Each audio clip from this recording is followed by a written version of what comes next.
네, 오늘 우리가 함께 나눌 말씀은 로마서 5장 12절에서 21절까지의 말씀입니다. 로마서 5장 12절에서 21절까지의 말씀 한 절씩 교독해서 읽어보도록 하겠습니다. 그러므로 한 사람으로 인해 죄가 세상에 들어오고 또 죄로 인해 죽음이 들어온 것 같이 모든 사람이 죄를 지었으므로 죽음이 모든 사람에게 이르렀습니다. 율법이 있기 전에도 죄가 세상에 있었으나 율법이 없을 때는 죄가 죄로 여겨지지 않았습니다. 그러나 아담 시대부터 모세 시대에 이르기까지 아담의 범죄와 같은 죄를 짓지 않은 사람들에게까지 죽음이 왕노릇했습니다. 아담은 오실 분의 모형입니다. 그러나 하나님이 그리스도를 통해 주시는 은사는 아담의 범죄와 같지 않습니다. 한 사람의 범죄로 인해 많은 사람이 죽었으나 하나님과 한 사람 예수 그리스도의 은혜로 인해 주어지는 선물은 더욱 많은 사람에게 넘쳤습니다. 또한 이 선물은 범죄한 한 사람으로 인해 생긴 결과와 같지 않습니다. 심판은 한 사람으로 인해 정죄에 이르렀으나 하나님이 그리스도를 통해 주시는 은사는 많은 범죄로 인해 의롭다 하심에 이르게 됩니다. 아담 한 사람의 범죄로 인해 죽음이 바로 그 한 사람을 통해서 왕노릇했다면 은혜와 의의 선물을 넘치도록 받는 사람들은 한 분 예수 그리스도로 인해 생명 안에서 왕노릇할 것입니다. 그러므로 한 사람의 범죄로 인해 모든 사람이 정죄에 이른 것처럼 한 분의 의로운 행동으로 인해 모든 사람이 의롭다는 인정을 받아 생명에 이르렀습니다. 한 사람의 불순종으로 인해 많은 사람이 죄인이 된 것처럼 한 분의 순종으로 인해 많은 사람이 의인이 될 것입니다. 율법은 범죄를 더하게 하려고 들어왔습니다. 그러나 죄가 더한 곳에 은혜가 더욱 넘쳤습니다. 이것은 죄가 죽음 안에서 왕노릇한 것처럼 은혜도 의로 인해 왕노릇해 예수 그리스도 우리 주로 인해 영생에 이르게 하려는 것입니다. 아멘. 저는 아버지가 태어나자마자 목사셨어요. 목회자의 자녀로 태어났습니다. 나면서부터 교회 문화가 익숙했고 어머니 뱃속에서부터 새벽 예배를 꾸준히 해왔고 새벽 예배를 가지 않으면 용돈을 받을 수 없는 그런 가정 환경 가운데에서 성장했습니다. 보통 주일날 한 번 예배를 드리잖아요. 저는 주일날 한 번이 아니라 주일날 3번, 4번 매일 새벽 예배, 수요일 저녁 예배, 금요일 천하 예배, 수련회는 중고등부 수련회, 아동부 수련회, 청년부 수련회 모든 교회 행사를 다 따라다녔습니다. 5살, 6살, 7살 이 어린 시절에 저는 교회에서 그 누구보다도 뜨겁게 기도하는 어린 아이였고 그 누구보다 뜨겁게 헌신하는 사명자였습니다. 모두가 저를 보고서 다 칭찬하는 거예요. 너 갑자기 이야기해보니까 너무 교만한 것 같아요. 어쨌든 그렇게 칭찬받고 막 하는데 그게 익숙한 거예요. 너무 편하고 그렇게 섬기는 것이 어색하지 않은 겁니다. 그래서 6살, 7살 땐가 제가 갑자기 그런 생각이 들었어요. 혹시 내가 예수님은 아닐까? 그렇지 않고서는 어떻게 이렇게 착할 수 있는가? 어떻게 이렇게 성실할 수 있는가? 그리고서 그날부터 12살이 되기만을 기다렸습니다. 예수님처럼 12살이 되면 무슨 일이 일어날 것 같은 거예요. 아버지 어머니가 나를 잃어버렸는데 교회에 가서 아버지를 만나서 아버지 제가 아버지 집에 있는지를 왜 모르셨습니까? 이런 이야기를 할 것만 같고 그랬는데 12살이 되기 전에 저의 그런 착각은 이미 사라져 버렸습니다. 되기 이전부터 12살 이전부터 저의 모습은 너무나 거짓됐고 게을렀고 음란했고 탐욕으로 가득 찬 죄인 중에 죄인의 모습이었기 때문에 그렇습니다. 아버지에게 아버지 집에 제가 있는 줄 모르셨습니까? 이야기하기는커녕 같은 세대니까 이해하실 거예요. 주일날 아침에 교회 가는 게 너무 싫은 거예요. 아침에 그렇게 재밌는 TV 프로그램을 보지 못한다라는 그 현실 때문에 교회 가기를 너무나 힘들어하는 그런 연약하기 짝이 없는 모습이었습니다. 이런 저의 모습은 예수님은커녕 그리스도인이라고 말하기도 부끄러운 모습이었죠. 어쨌든 인간은 이처럼 완전할 수 없습니다. 우리가 생각하는 것보다 우리는 굉장히 자기중심적이고 나는 대단한 사람인 것 같고 나는 완전할 수 있을 것처럼 생각하지만 우리는 내가 생각하는 것보다 훨씬 더 약하고 악한 존재죠. 완전해지려고 노력할수록 우리는 완전할 수 없는 존재라는 사실을 증명하게 됩니다. 근데 사람들은요, 이 사실을 마지막까지 인정하고 싶어 하지 않아요. 그래서 그 사실을 인정하지 않기 위해서 새로운 세계관을 만들어내기 시작했죠. 그래서 등장한 것이 포스트 모더니즘입니다. 절대 기준은 다 사라졌다라고 주장하고 모든 기준이 상대적 기준에, 상대적 가치에 있다라고 주장하는 것이죠. 절대 선도 없고 절대 악도 없습니다. 내가 선이라고 생각하면 선이고 내가 악이라고 생각하면 악인 거예요. 잘 알고 경험하고 있듯이 그 세계관 안에서는 절대적인 성도 없습니다. 무엇이 중요한가? 그냥 나의 내면의 가치, 내가 중요하게 생각하는 것이 그들에겐 중요한 가치관으로 여겨지는 것이죠. 오직 자기중심적인 가치를 가지고서 내가 인정하는 것만 존재하고 내가 인정하는 것만 진리라고 이야기합니다. 그런 상대적 논리 가운데 사람들은 자신의 약함과 자신의 한계와 자신의 악함을 포장하고 합리화하며 마치 여전히 세상의 중심이 나인 것처럼 착각하며 살아가는 것이죠. 근데 하지만 그렇게 주장한다고 해서 진리가 변하는가? 절대적 진리는 상대적 가치에서 절대로 변하지 않습니다. 세상에 어떤 무리가 있어요? 지구가 평평하다고 주장하는 사람들이 있어요. 그들이 아무리 지구가 평평하다 외쳐도 하루아침에 지구가 탁 짜부러져서 평평해지는 것은 아닙니다. 지구는 여전히 둥글게 존재하는 것이죠. 상대적 가치를 내세워 절대 진리를 부정하고 내가 꿈꾸는, 내가 원하는 세상을 만들려고 해도 절대적 진리는 변하지 않고 이 세상은 하나님께서 만드셨고 하나님께서 운영하고 계시다라는 그 진리는 절대로 바뀌지 않는다라는 사실을 기억해야 하는 것입니다. 그래서요, 우리는 나의 내면의 욕구 가운데 진리를 찾으려고 하는 것이 아니라 우리를 창조하신 그분의 말씀 안에서 진리를 찾을 수 있어야 하는 것입니다. 포스트모더니즘 시대 가운데 많은 사람들이 진리를 나의 의견 안에 쑤셔 넣어서 진리를 내가 원하는 모습으로 바꾸려고 하지만 참된 진리는 그렇게 대하는 것이 아닙니다. 진리 안에 나를 자르고 잘라서 진리에 맞춰 나를 넣는 것, 그 진리를 따라 살아가는 것, 그것이 우리의 모습이 되어야 하는 것이죠. 그렇지 않고 여전히 상대적 가치에 합리화하는 인생을 살다가 보면 오늘은 만족할 수 있을 겁니다. 하지만 절대 진리 앞에 서야 되는 마지막 날에는 결국 후회할 수밖에 없게 되는 것이죠. 언젠가 제가 이야기했어요. 하나님 나라에 없는 것이 있는데 하나님 나라에는 변호사가 있을 필요가 없다라는 것입니다. 하나님의 진리 앞엔 변호할 필요가 없기 때문에 그래요. 하나님의 기준은 너무나 명료합니다. 그 진리 앞에서 그 진리가 무엇인지 유권 해석할 필요 없이 너무나 명료한 그 진리 앞에서 우리의 주장을 듣지 않으시고 하나님은 판단하실 것이기 때문에 그렇습니다. 내가 주장했던 상대적 가치들이 세상에선 통용되고 누군가의 귀를 속일 수 있을지 모르지만 하나님의 진리 앞에는 설득력을 가질 수 없는 것입니다. 나의 임기응변과 수려한 말솜씨가 하나님에게까지 먹힐 거라는 착각을 버려야 하는 거예요. 그렇다면 말씀은 뭐라고 이야기하고 있습니까? 세상이 이야기하는, 세상의 상대적 가치가 이야기하는 것과는 상관없이 말씀은 모든 인간은 죄인이라고 명확하게 이야기하고 있습니다. 하나님의 형상대로 사람을 선하게 창조하셨지만 아담의 불순종으로 인하여서 우리 가운데 죄가 들어왔고 우리는 죄의 권세에 놓여서 결국 죽을 수밖에 없는, 죽음을 기다리는 인생이 되었다라고 말씀은 이야기합니다.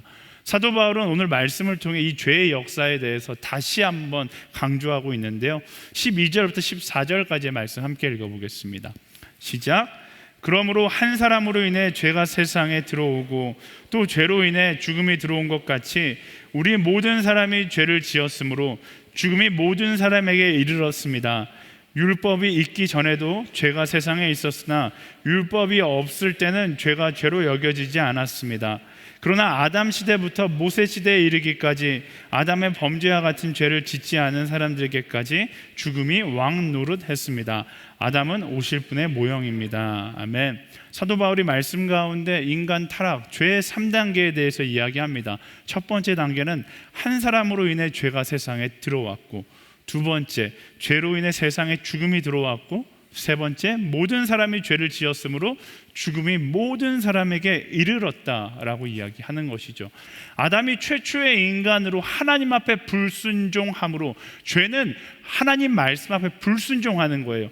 불순종함으로 범죄한 순간 그의 후손인 우리 모두가 죄인이 되었고 죄의 결과로 인해 우리는 죽음에 이르게 되었다라고 정의하고 있는 것이죠. 이런 말씀 앞에 누군가는 이렇게 이야기할 수 있을 겁니다. 아담이 죄를 지은 거지 내가 지은 건 아니지 않습니까? 유전무죄, 아버지가 죄를 지었다고 해서 나까지 죄를 지은 건 아니지 않습니까? 근데 아버지도 아닌데 한참 위에, 까마득하게 위에 있는 아담이 죄를 지었다고 해서 나까지 죄인이라고 이야기하는 것은 너무하지 않습니까? 라 말하며 억울해할 수 있어요. 신학적으로 여러 가지 변증들을 이 부분에서 할 수 있지만 아주 쉽게 변증도 필요 없습니다. 이 아담을 보는 이 아담을 보는 것이 아니라 오늘날 나의 모습을 보면 굳이 그렇게 억울해하지 않아도 될 것이라는 사실을 알 수 있습니다. 우리의 삶을 보세요. 아담이 말씀에 불순종해서 선악과를 따먹은 것에 비해서 오늘 내가 하고 있는 불순종은 얼만큼입니까? 아담과 하와는 어떻게 보면 굉장히 불쌍한 사람들이에요. 선악과 뭐 2개도 아니고 하나 따먹었는데 인류 역사상 계속 욕먹고 있는 거예요. 근데 우리는 선악과 하나 따먹는 것도 넘어서 매일 하나씩 그것도 더 넘죠. 이제 포스트 모더니즘 시대에 뭐 하는 거예요? 선악과라는 나무 자체를 뿌리채 뽑으려고 시도하고 있는 것이잖아요. 이 시대에 살아가고 있는 우리의 모습이 아담의 후손이라는 사실을 너무나 명확하게 이야기해주고 있다라는 것입니다. 그것뿐인가요? 인류가 걸어왔고 지금 걸어가고 있는 삶의 방향성도 인간의 죄성을 가진 아담의 후손이라는 사실을 명확하게 보여줍니다. 세상을 가만히 놔두면 좋은 세상이 될까요? 여러분 진짜 그렇게 생각하세요? 아무도 그렇게 생각하지 않아요. 가만히 놔두면 각자의 이기심에 따라 흘러가다 무질서한 세계가 될 것이라는 사실을 다 알고 있습니다. 윌리엄 골딩이 쓴 파리 대왕이라는 소설이 있습니다. 다 읽어보셨을 거라는 기대는 하지 않지만 어쨌든 이 소설에 보면 무인도에 착륙한 때묻지 않은 소년들이 처음에는 굉장히 힘을 합해서 우리가 잘 살아보자라고 이야기합니다. 하지만 인간의 내면 속에 있는 악함이 스물스물 기어나오고 점점 그들이 변화되어서 그 섬이 사악한 무법지대로 변해가는 이야기를 보여줍니다. 근데 이 소설이 베스트셀러가 되었어요. 왜 그럴까? 모두가 다 공감하는 거예요. 그런 상황이 되면 다 저렇게 사악한 인간의 내면이 눈을 뜨게 될 것이다 라는 것을 알고 있는 것이죠. 한때 우리의 밤을 빼앗아 갔었던 미드, 루스트 마찬가지죠. 처음에는 모두가 힘을 합하는 것처럼 보이지만 시간이 지나자 인간의 악함이 그 섬을 다스리게 된다라는 결론에 도달하게 되잖아요. 그게 인기 있었던 이유가 뭘까요? 오징어 게임 마찬가지예요. 전 보지 않았지만 똑같은 얘기겠죠. 인간의 본성 가운데 있는 악함이 모든 사회를 다스리게 된다라는 거예요. 이런 드라마들이 인기 있는 이유가 무엇입니까? 왜냐하면 나도 저런 상황이 되면 저렇게 될 것이라는 사실을 알고 있기 때문에, 사람의 공감을 샀기 때문에, 인간의 죄성에 대한 공감을 정확하게 기록하고 있었기 때문에 그 드라마들이 인기가 있었던 것이죠. 그것뿐입니까? 여러분, 이기심이라는 단어 자체가 인간의 죄성을 보여줘요. self, 자아라는 단어에 어미 이시니스를 붙인 거예요. selfishness라는 단어, 뭐 어떤 뜻이에요? 이기심이라는 뜻이에요. 만약 인간 자아의 방향성이 선을 향하거나 사랑을 향하거나 하나님께서 말씀하신 진리를 향했다면 아마 이 selfishness는 다른 뜻이겠죠. 사랑이라든지 진리라든지 공의라든지 이런 뜻이었을 거예요. 근데 자아가 흘러가는 그 방향 끝에는 뭐가 있다라는 것을 모두가 공감하는 거예요. 이기심이 있다라는 것을 공감하는 것이죠. 순수해 보이는 아이들도 마찬가지입니다. 언젠가 저와 아내가 대화를 나누다가 우리 딸이 가장 많이 하는 말이 무엇인지 잠깐 나눈 적이 있었어요. 무엇일까? 아빠 사랑해, 엄마 사랑해, 이런 아름다운 말이었으면 너무나 좋을 것 같은데 그렇지 않아요. 저나 아내가 딸을 지적하면 딸이 항상 이렇게 처음에 이야기합니다. 아빠, 그런데 그게 아니라 제가 그 말을 듣다 참다 못해 제 딸에게 이야기했어요. 하늘아, 너는 아담의 후손이 분명하다.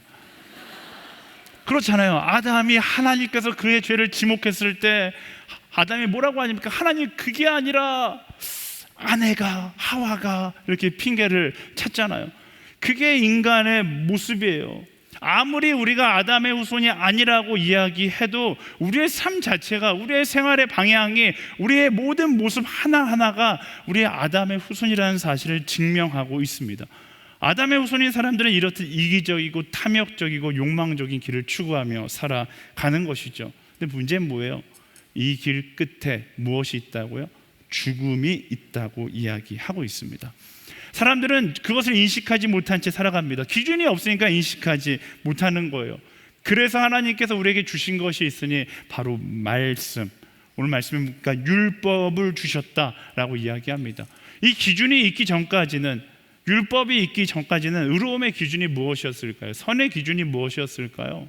승리하는 놈이 기준이었죠. 목소리 큰 사람이 기준이었어요. 힘 있는 사람이 기준이었어요. 내일 8월 15일 광복절인데 일제시대 가운데 우리는 치욕스러운 과거를 기억하지만 일본 사람들은 그것을 영광스러운 과거로 기억할 수 있겠죠. 기준이 없으면.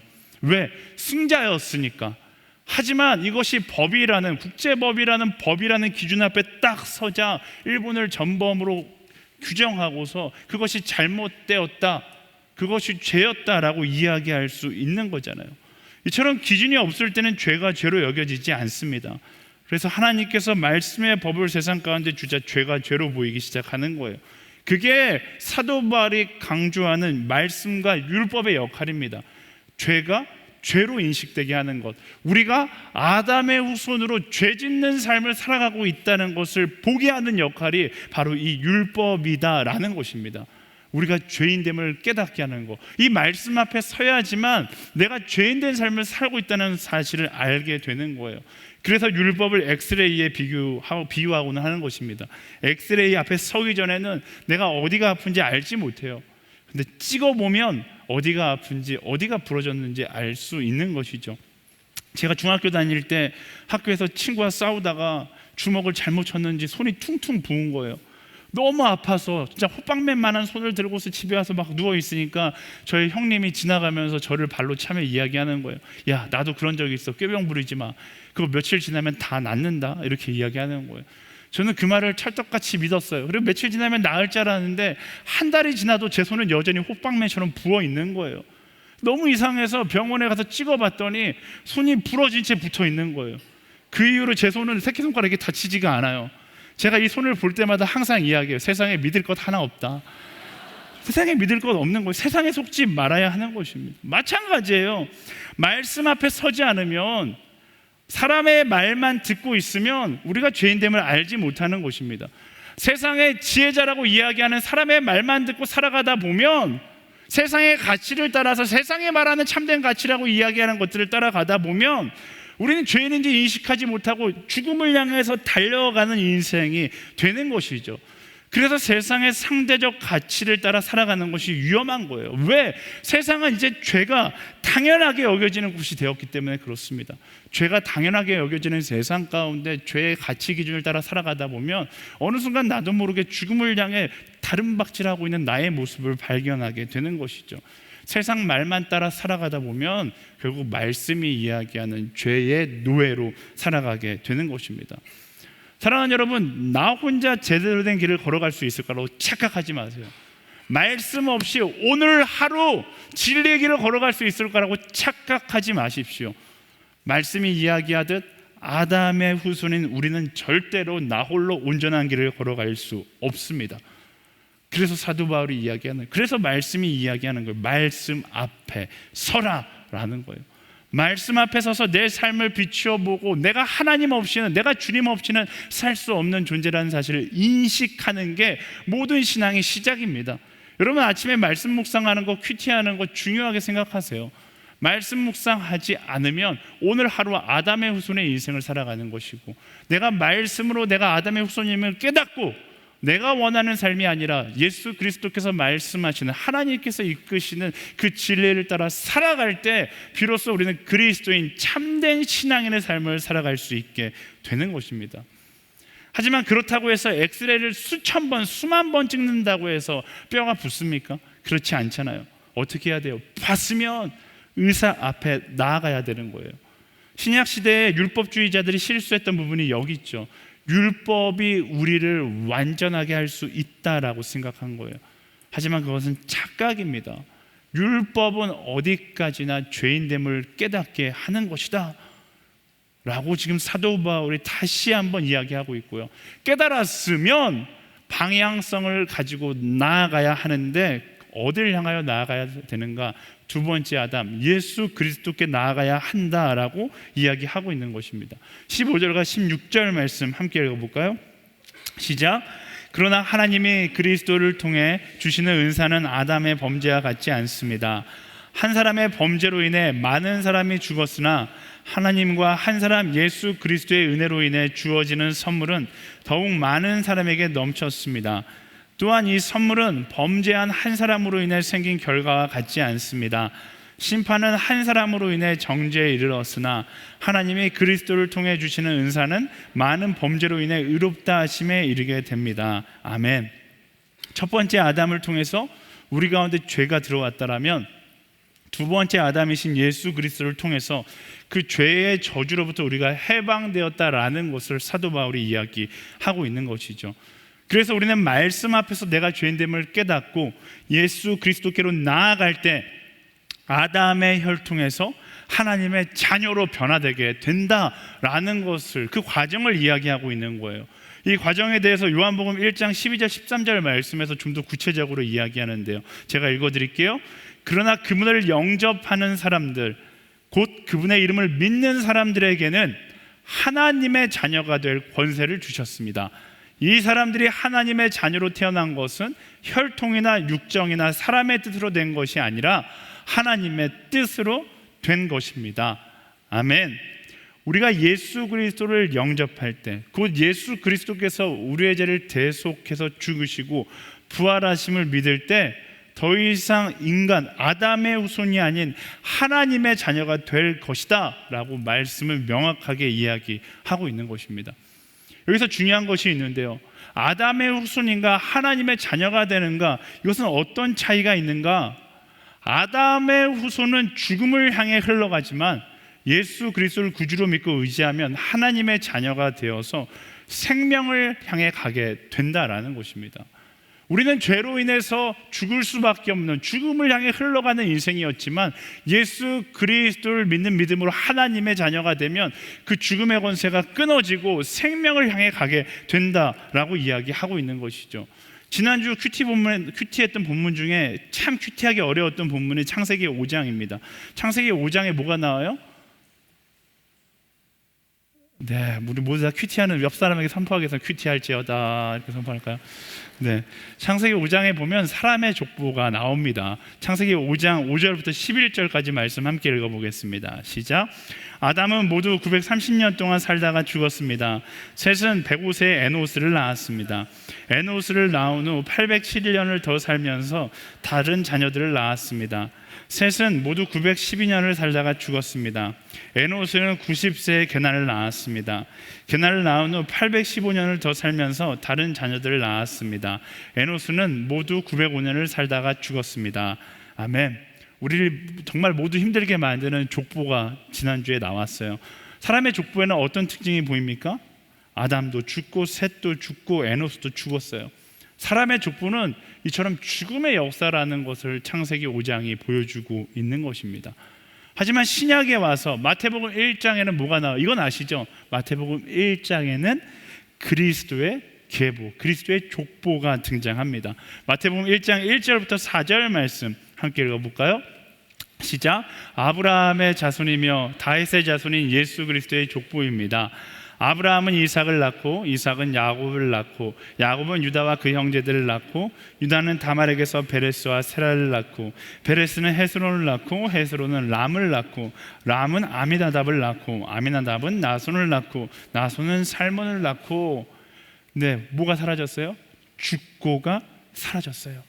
그저 낳고 운율을 마치기 위해서 이렇게 낳고만 쓴 것이 아니라 이전에는, 예수 그리스도 이전에는 사람의 역사는 죽음의 역사였지만 예수 그리스도로 인하여서 그 죽음의 역사가 생명의 역사로 바뀌었음을 대비해서 보여주고 있는 것입니다.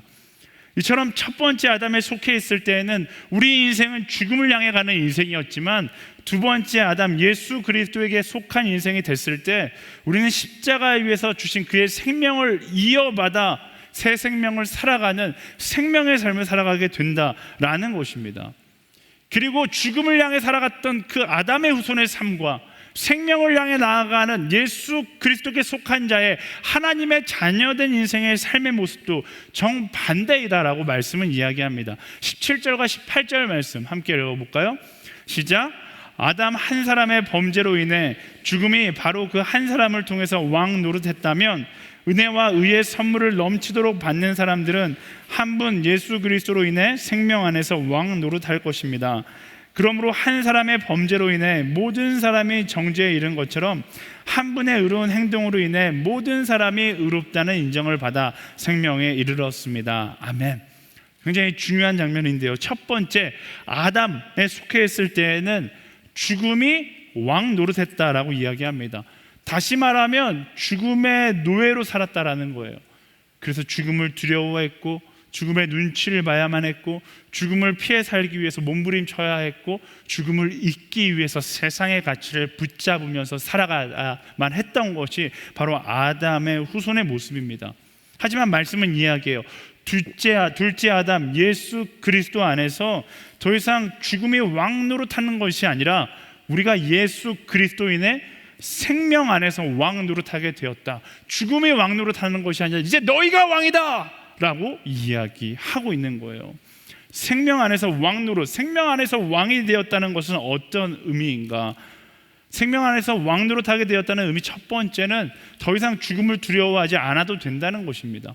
왕은 잃을 것이 없는 사람이에요. 왜? 다 가지고 있기 때문에. 예수 그리스도의 부활의 생명을 가진 자로서 죽음을 두려워할 필요 없는 사람이 됐다라는 거예요. 왜? 우리는 생명을 소유한 사람이 되었기 때문에 우리 삶 가운데 더 이상 죽음에 대한 두려움이나 공포나 염려와 근심과 걱정이 있는 것이 아니라 영원한 생명에 대한 희망과 소망과 기쁨과 감사가 있게 되는 것이다 라는 것입니다. 사랑하는 여러분, 염려하십니까? 걱정하십니까? 두려워하십니까? 그것이 뭐예요? 내가 여전히 첫째 아담의 후손으로 살아가고 있다는 증거입니다. 예수 그리스도가 내 인생의 주인이 되고 그리스도로 말미암아 새 생명을 얻었다라면 우리는 더 이상 죄의 노예로 살아가는 것이 아니라 왕으로 살아간다고 말씀은 이야기하고 있어요. 두려움은 떠나가고 염려는 떠나가고 내 안에 하나님 나라에 대한 소망, 그 소망으로 인한 기쁨과 감사와 감격이 넘쳐나게 된다라는 것입니다. 그게 바로 생명 안에서 왕 노릇하게 되었다라는 첫 번째 의미인 거예요. 사랑하는 여러분, 인생 가운데 두려움이 있다라면 말씀 앞에 다시 서십시오. 그리고 예수 그리스도 앞에 나아가서 더 이상 죄의 노예로 살아가는 것이 아니라 그가 선포한 대로 하나님의 자녀되는 인생을 새롭게 시작하는 우리 모두가 되기를 예수님의 이름으로 축원합니다. 우리 옆 사람에게 선포하겠습니다. 자녀로 살지어다. 주어를 빼먹었어요. 하나님의 자녀로 살지어다. 아멘. 생명 안에서 왕 노릇하게 되었다는 두 번째 의미는요, 더 이상 살기 위하여 몸부림치는 것이 아니라 살리기 위하여 살아가는 사람이 되는 것이다 라는 사실입니다. 이게 굉장히 중요한 포인트예요. 우리가 왕 노릇이라고 번역되어 있다 보니까 착각하고 오해하기 쉬운데, 여러분, 왕 하면 어떤 이미지를 생각하세요? 우리가 생각하는 왕은 높은 사람, 군림하는 사람, 띵가띵가 놀 수 있고 말한 대로 다 되는 사람을 생각할 수 있지만, 그렇게 생각하는 건 첫 번째 아담의 후손들이나 그렇게 생각하는 것입니다. 원래 왕의 의미는 뭘까요? 이 시대 가운데 역사 속에서 첫 번째 아담들이 만들어 놓은 거짓된 진리로 왕의 개념을 생각하니까 왕하면 높고 대단하고 많은 걸 누리고 있고 다스리고, 왕하면 사람들에게 말만 하면 사람들이 다 복종해야 되는 그런 왕으로 생각하지만, 원래 왕의 의미는 힘든 거예요. 어려운 거예요. 우리는 수직적인 세계관에서 높은 자리에 있으면 편하고 낮은 자리에 있으면 어렵다라고 생각하지만, 하나님 나라의 수평적인 관점으로 바라본다면 높은 자리에 있을수록 더 힘들죠. 더 어려워요. 왜? 더 많은 것을 섬겨야 되고 더 많은 것을 사랑해야 하기 때문에 그렇습니다. 사람들은 높을수록 편하고 짬이 찰수록 권력이 생긴다고 하지만 그것 자체가 아담의 후손들이 하는 교만한 생각입니다. 그 고정관념을 깨신 분이 누구예요? 바로 예수 그리스도잖아요. 예수님께서 이 땅에 무엇으로 오셨어요? 잊지 마세요. 예수님은 이 땅에 왕으로 오셨어요. 그리고 왕으로 오셔서 그가 하셨던 것은 무엇입니까? 그는 가장 높은 곳에서 가장 낮은 곳으로 왔고, 그의 모든 것을 다해서 그의 사랑하는 사람들을 살리는 일을 했다라는 사실을 기억해야 하는 것입니다. 진정한 왕은요, 군림하는 자가 아니라 진리로 다스리는 자인 것입니다. 하나님께서 우리를 창조하실 때 모든 것을 창조하시고 우리에게 다스리라고 말씀하셨잖아요. 그 다스리라는 건 뭐예요? 네 마음대로 다 해라가 아니라 너가 섬기라고 말씀하신 거예요. 하나님의 말씀에 기초해서 진정한 왕의 역할은 모든 백성이 잘 살도록 섬기는 사람입니다. 참된 왕은요, 굶어 죽어가는 백성들을 보며 더 많은 것을 빼앗으려고 노력하는 것이 참된 왕이 아니라, 죽어가는 백성들을 보며 터질 듯이 안타까워하는 그 가슴, 그 심장을 가진 사람이 진정한 왕이다라는 것입니다. 예수님께서 이 땅 가운데 오셔서 무엇을 보셨어요? 가난하고 소외받고 아무도 사랑하지 않는 그 사람을 바라보았어요. 그리고 터질 듯한 가슴을 부여잡고 어떻게 하셨습니까?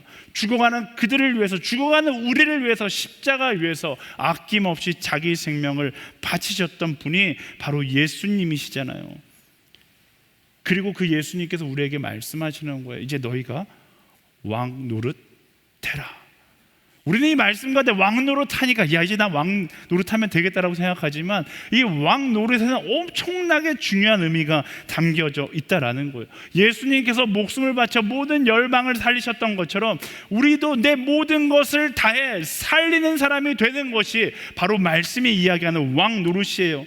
바로 생명을 다해서 복음을 전하는 사명, 그것이 생명 안에서의 왕 노릇하는 자의 참된 의미이다라는 것입니다. 진정한 왕은 어디에 있어야 돼요? 진정한 왕은 궁에 있지 않아요. 예수님은 궁에 있지 않았어요. 진정한 왕이시기 때문에 그가 서 계셨던 곳은 십자가 위셨어요. 가장 사랑하는 백성, 가장 사랑하는 사람들을 위해 설 수 있는 가장 낮은 자리에 그가 서셨다라는 것입니다. 여러분들이 왕 노릇할 자리는 어디입니까? 아담의 후손들은 왕 노릇하는 자리가 세상 가운데 떵떵거릴 수 있는 자리라고 생각하지만, 예수 그리스도의 새 생명을 가진 사람은 예수님의 십자가를 따라 내가 사랑해야 하는 자리, 죽음이 있는 자리, 고통이 있는 자리, 아픔이 있는 자리, 그게 바로 왕의 자리라는 것입니다.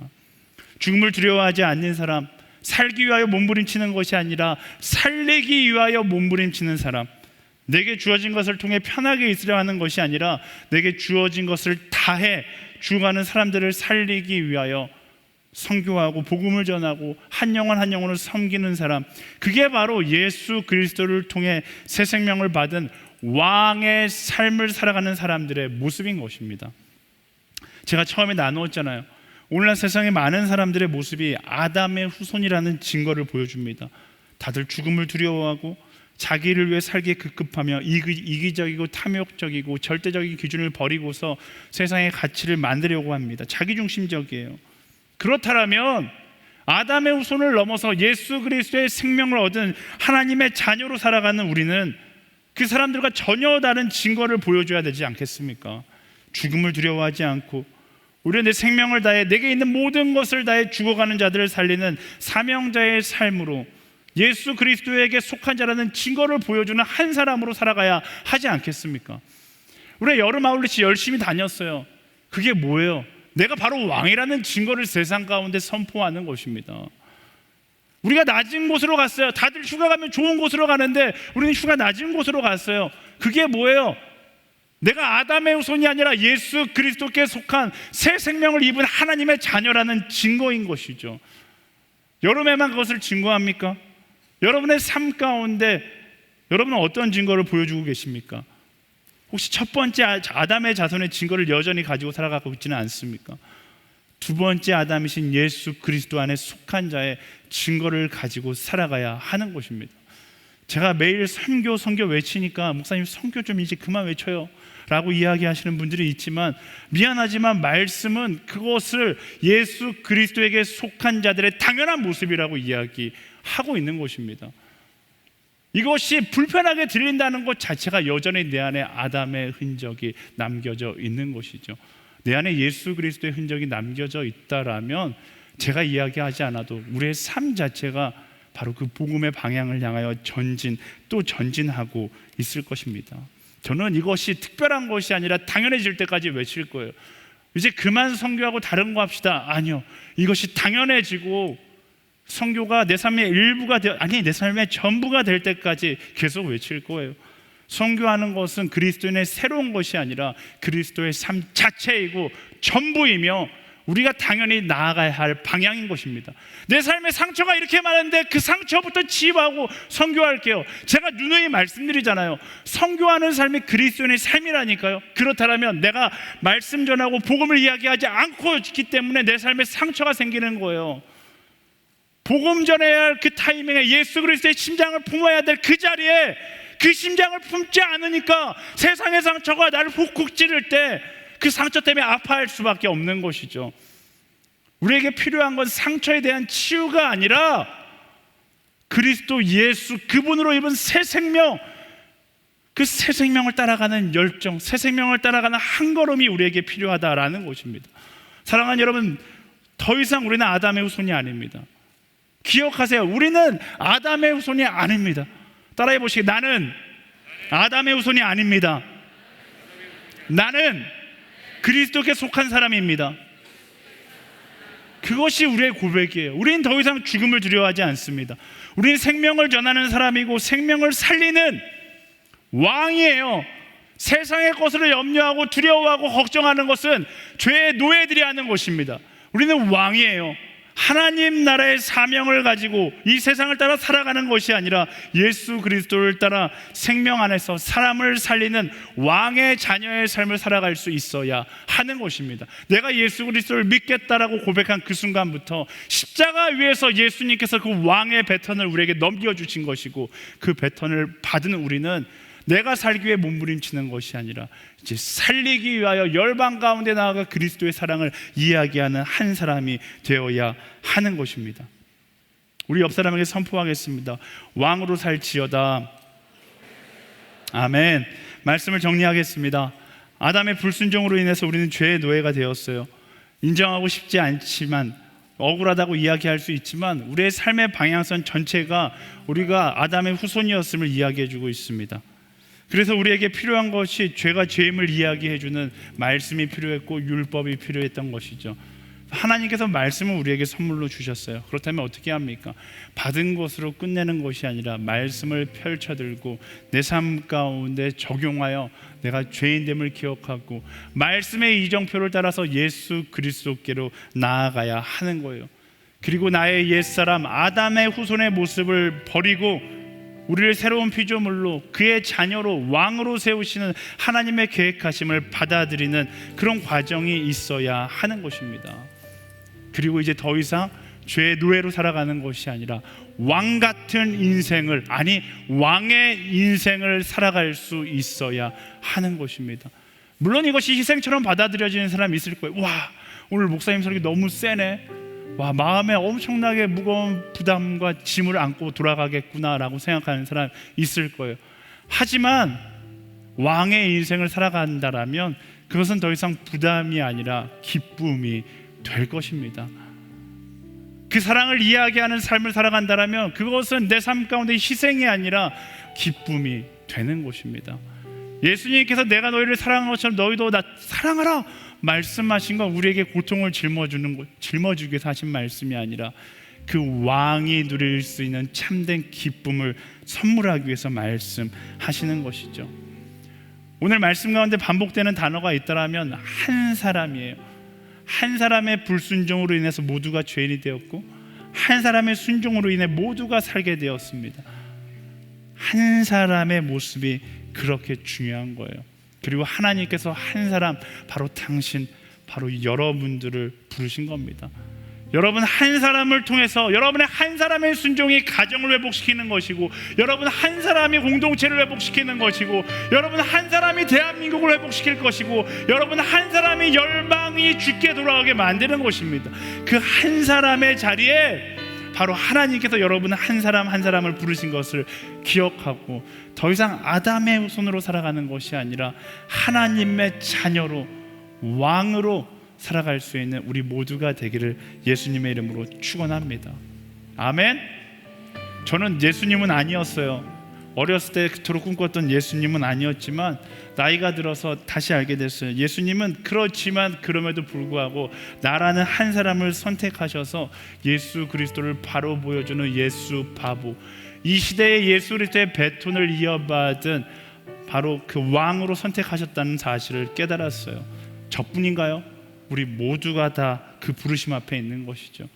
그 부르심 앞에 더 이상 왕의 아담의 후손의 증거가 아닌 예수 그리스도의 왕의 사역의 배턴을 이어받은 왕의 자녀의 여정, 왕의 여정을 살아갈 수 있게 되기를 예수님의 이름으로 축원합니다.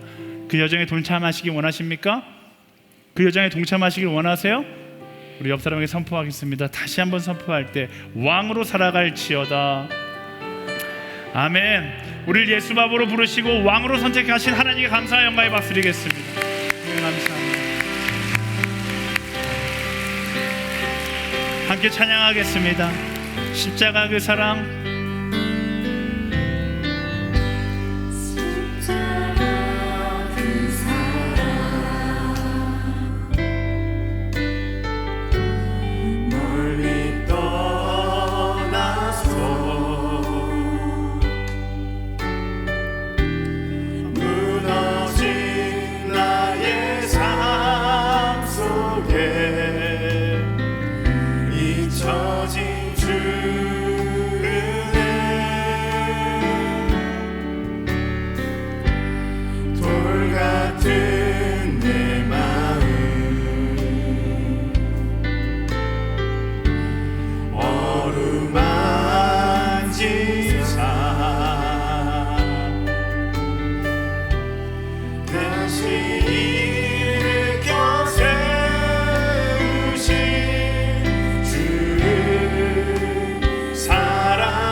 위해서 기도하는 게 아니라 너를 위해서 기도하는 시간이 되기를 소망합니다. 원래 보배롭고 존귀하다는 말은 상대가 해줘야지 더 가치 있어 보이잖아요. 자유롭게 기도하면 좋을 것 같아요. 지금 그 자리에서 내 마음 가운데 떠올리게 하는 사람이 있다라면 찾아가서 기도해 주셔도 되고요. 내 옆에 연인이 있다라면 연인을 위해서 기도해도 괜찮고요. 아니면 내 마음속에 남은 그 사람이 있다라면 그 사람을 위해서 기도해도 좋습니다. 사랑스러운 사람을 위해서 기도하죠. 이미 충분히 보배롭고 존귀로운 사람이라는 사실을 아는 사람을 위해서는 굳이 기도해 주지 않으셔도 돼요. 여러분이 기도하지 않아도 많은 사람이 기도하고 있어요. 오히려 내가 미워하고 함께하기 힘들었던 그를 위해서 기도하십시오. 내가 함께하기 힘들었던 이유는 다른 데 있지 않아요. 그가 스스로 얼마나 보배롭고 존귀한 존재인지 알지 못했기 때문에 그래요. 여전히 아담의 후손의 인생에서 머물러 있기 때문에 그렇습니다. 이 시간 기도하며 나아갈 때 하나님 그 사람의 인생을 만지시사 하나님 예수 그리스도로 인하여 새 생명을 얻은 인생이 되게 하여 주시옵소서. 보배롭고 존귀한 인생임을 알게 하여 주시옵소서. 세상의 상처와 아픔과 걱정과 근심에 눌리는 인생이 아니라 예수 그리스도의 사랑으로 인하여서 생명을 얻은 거듭난 인생이 되게 하여 주시옵소서. 말씀하시는 그 아름다운 가치가 그의 인생에 있음을 깨달아 알게 되는 그런 소중한 인생 되게 하여 주시옵소서. 그들의 인생을 주님께 올려드리며 우리 주여 한 번을 지고 간절히 기도하며 나아가겠습니다. 주여 하나님 들었습니다. 그 인생 가운데 참된 가치가 무엇인지를 발견하게 하여 주시옵소서. 예수 그리스도의 사랑이 그 인생을 담고 있는 사실을 기억하게 하여 주시옵소서. 상처에 얽매여 울고 있고 좌절하고 있는 그 인생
죄의 노예가 아닌 왕으로 살아갈 수 있게 하여 주시옵소서. 죽음을 두려워하며 어떻게 하면 더 많은 것을 움켜쥘 수 있을까 몸부림치는 인생이 아니라 영원한 생명을 기대하며 소망하며 어떻게 하면 더 많은 사람을 살릴 수 있을까를 고민하는 인생 되게 하여 주시옵소서. 열방을 향한 하나님의 뜨거운 심장을 가진 왕으로 살아가게 하여 주시옵소서. 그리스도의 심장을 가지고 열방에 죽어가는 영혼들을 향하여 나아갈 수 있는, 그들과 함께 아파하며 그들을 살려내는 하나님의 사람, 왕의 인생을 살아가게 하여 주시옵소서. 우리 소원하는 자마다 우리 주여 세 번 부르시고 함께 간절히 기도하며 나아가겠습니다. 주여, 주여, 주여.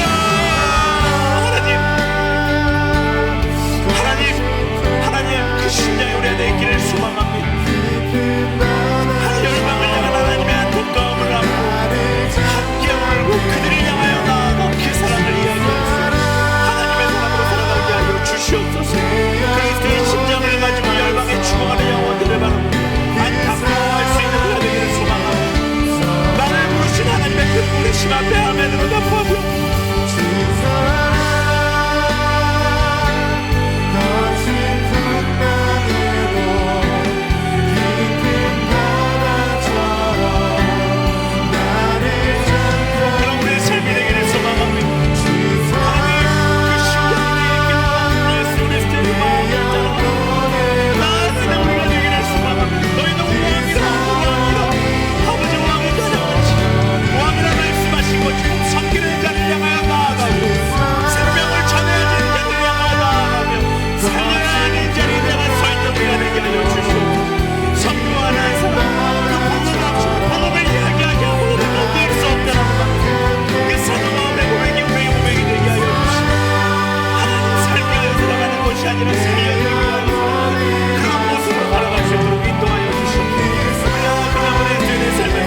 우리에게 말씀을 허락하시고 십자가 위에서 죽음의 역사를 끊으시며 우리를 새롭게 해주신 것 너무나 감사합니다.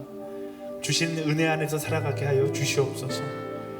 더 이상 죽음 앞에 두려워하는 인생이 아니라 영원한 생명을 바라보며 기뻐하고 감사하며 기대하며 나아가는 우리 모두가 되게 하여 주시옵소서. 아담의 죄성을 따라 살아가는 것이 아니라 예수 그리스도께서 허락하신 왕의 마음을 따라 살아가는 우리 모두가 되게 하여 주시옵소서. 십자가 위에서 열방을 바라보며 안타까워하시며 눈물 흘렸던 그 예수 그리스도의 심장을 가지고 살아갈 수 있는 우리 모두가 되게 하여 주시옵소서. 그 왕의 심장을 가지고 죽어가는 영혼들을 살리는 자리에 서는 것을 기쁨으로 여기는 하나님의 사명자들로 살아갈 수 있도록 주님이 인도하여 주시옵소서. 세상의 성공의 가치가 나의 앞길을 결정하는 것이 아니라 그리스도의 심장이 이끄는 그 길이 나의 앞길을 결정하고 성령께서 인도하시는 그 발걸음이 내가 가야 할 길을 결정하는 하나님의 사람으로 살아갈 수 있도록 인도하여 주시옵소서. 더 이상 세상 가운데 살기 위하여 몸부림치는 인생이 아니라 예수 그리스도의 그 사랑을 따라 살려내기 위하여 살아가는 왕의 자녀다운 모습으로 살아가게 하여 주시옵소서. 십자가 위에서 유대인의 왕이라 놀림받았지만 왕의 자리에서 가장 낮은 곳에서 사랑하셨던 그 예수님을 따라 낮은 곳을 향해 가는 것을 기뻐하는 하나님의 사람들이 될 수 있도록 인도하여 주시옵소서. 그렇게 이끄신 하나님께 모든 것을 맡기며 살아 역사하시는 우리의 왕 되신 예수 그리스도의 이름으로 간절히 기도드립니다. 아멘. 우리 기도 가운데 함께 하신 하나님께 왕 되신 예수 그리스도 감사와 영광의 박수를